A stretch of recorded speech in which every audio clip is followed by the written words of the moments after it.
上一期视频啊，我聊了藏地的活剥少女人皮自骨的事情，我说它是谣言。不过呢，有的朋友呢还是觉得我没有讲透，还有的人呢拿50、60年代的史料来抬杠。今天呢，我就想把这个事情呢重新说一下。我觉得要是活剥少女人皮自骨这个事情没说清楚呢，后面所有的事情都说不清楚。本期呢内容所引用的参考资料呢，我也先亮出来啊，你们可以去查阅。以前呢，我都把参考资料放在片尾，很多人视而不见。这期视频呢，我就反过来，我把参考资料都放在前面，你们先看看这些参考资料是不是权威的资料。首先第一点啊，我们不否认任何史实，旧西藏的农奴组确实残暴，存在活剥人皮这种刑法，不管是50年代还是60年的史料，还是旧西藏本身的藏文档案，都有明确的记录。比如1959年西藏民主改革初期，官方整理的《西藏农奴制调查材料汇编》就详细记载了农奴组迫害农奴的各种酷刑。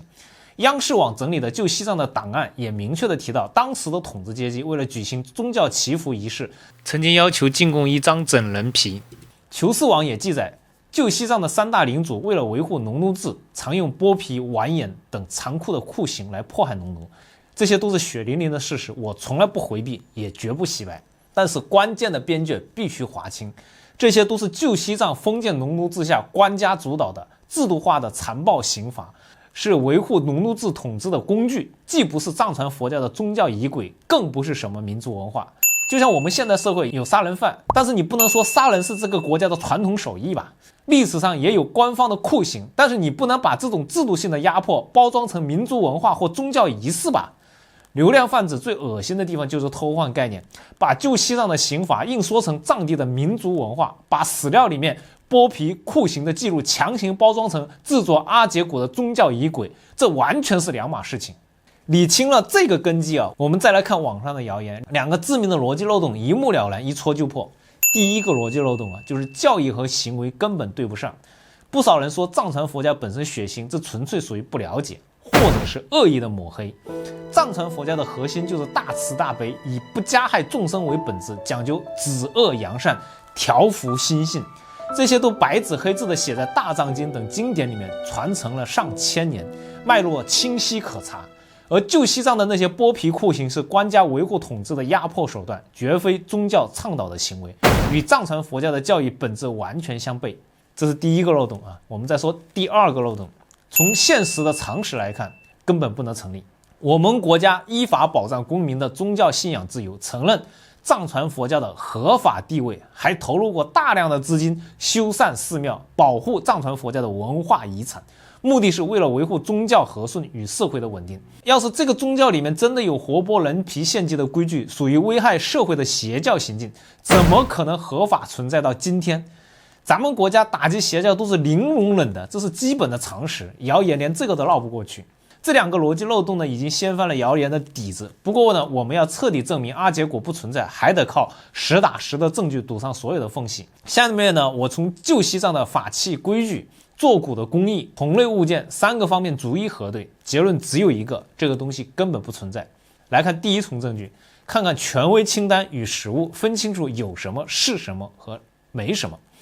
我在藏区考察的时候，特意去过西藏博物馆核对过实物，那里确实存在过一件特殊的法骨，旁边标注明确为农奴人皮制成骨面，这个事实我绝不回避。它绝非自愿捐赠的产物，而是旧西藏官家推行的制度化酷刑后的残暴遗存，与史料记载中旧西藏统治阶级人皮暴行完全吻合，是农奴制黑暗的直接见证。但是必须得厘清3个关键边界，这正是戳穿这个谣言的核心。第一，性质不同，这个是官家迫害农奴后的非法制品，是制度性压迫的遗留，不是藏传佛教的正统仪轨法器。藏传佛教经典和官方的法器清单从未将农奴人皮法器纳入合规范畴。第二个，用途和规制不同，这类人皮骨并非是通用法骨，更不是所谓的阿杰骨，它多是少数统治阶层用于极端仪式的私物，无固定的传承和规制，与藏传佛教的正统嘎巴拉骨完全不同。正统的嘎巴拉骨骨腔用高僧自愿捐赠的遗骨，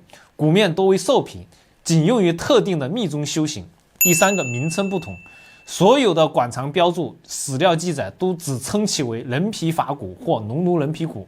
从未出现过阿姐骨这个名字，更没有活剥少女人皮自骨这一说的记载。更重要的是，钦定藏内善后章程、藏传佛教法器图谱等旧西藏的官方宗教文献对于合规法器的记载详尽到尺寸材质，却从来没有阿姐骨这一项。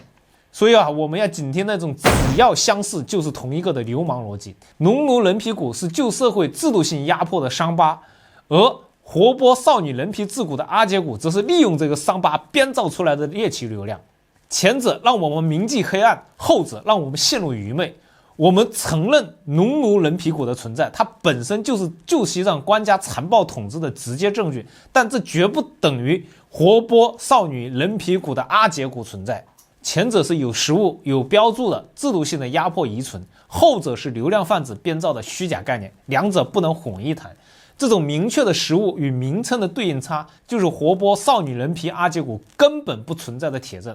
第二重证据就是看骨的工艺与属性，谣言当中的概念根本就不成立。有人说，既然有农奴人皮骨，就有阿姐骨，这是典型的偷换概念。先说制骨的工艺，西藏博物馆中的农奴人皮骨，骨面虽然为人皮，但是能够留存至今，全部都是因为它极少被敲击使用，多为成色性的事物的存在。人皮本身薄且脆弱，经不住长期的敲击和藏地高海拔的干燥气候，根本成为不了能够日常使用的法器。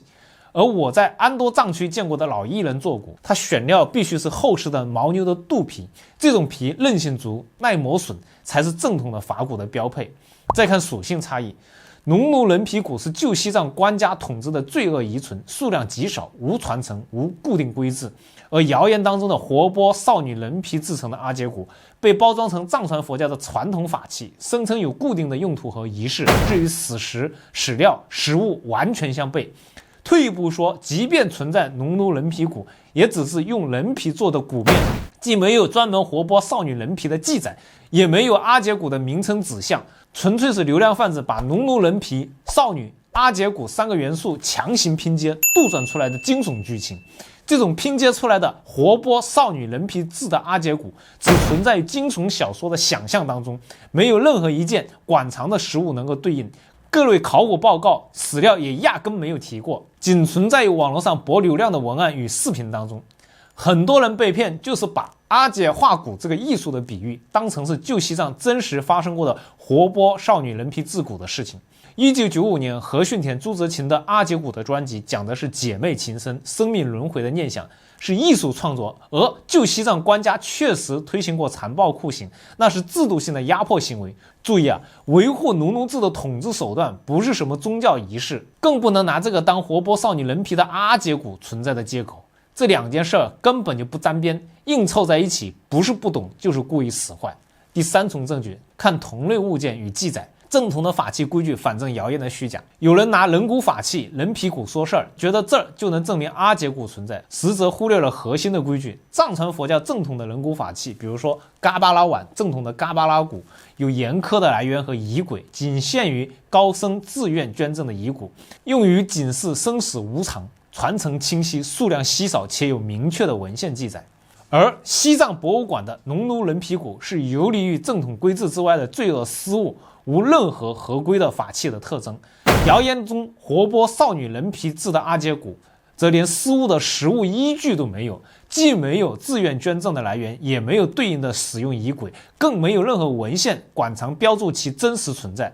中国藏族文化艺术彩绘大观、藏传佛教艺术史、卫藏通史等典籍只记载了正统法器和农奴制的暴行，从未提过活剥少女人皮制骨，更没有提过阿姐骨。权威的学术期刊也有明确的结论，比如说音乐研究2015年第3期发表的李向明阿姐骨文化解读与传播反思，以及中国音乐学2018年第2期张骞从阿姐骨看中国世界音乐创作与传播。这两篇论文均指出，阿姐骨是纯粹的艺术创作的符号，所谓的活剥少女人皮制骨的说法是脱离作品本身的虚构解读与谣言衍生，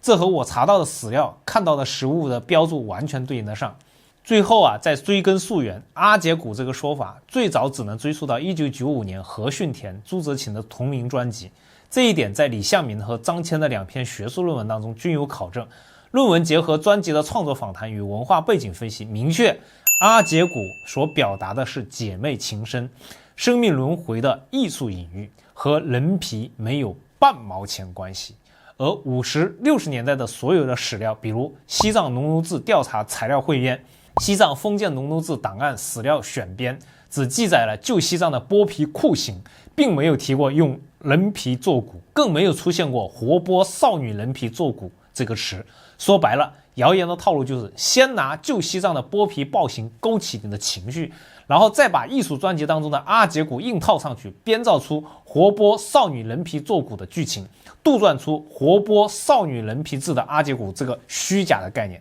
那些拿着50、60年代史料抬杠的人，要么就是被这种套路给带偏了，要么就是故意混淆概念，把犯罪记录当成活剥少女人皮制骨阿姐骨存在的文化证据，误导大众。我翻遍了包括50、60年代的史料、旧西藏相关的档案在内的文献，跑了藏区几乎所有的博物馆，核对了12份清朝到民国的法器清单，既没有找到活剥少女人皮制骨阿姐骨的任何记载，也没有见过相关的实物，连一点活剥少女人皮制骨的间接线索都没有。退一步说，就算是有剥皮的暴行，从工艺上也做不成能够长期使用的骨，人皮的质地根本不符合法器的要求。这种全面排查之后的空白，不是没有找到，而是活剥少女人皮的阿姐骨根本就不存在。有观众问我是不是在洗白，恰恰相反，我是在通过实证把真正的罪恶和虚假的谣言彻底分开。一边是旧西藏官家的制度化的酷刑，这是实打实的罪恶；另外一边是活剥少女人皮制的阿姐骨，这是凭空捏造的谣言。只有分清了什么是罪，什么是虚构的假象，我们对那段历史的批判才有真正的力量。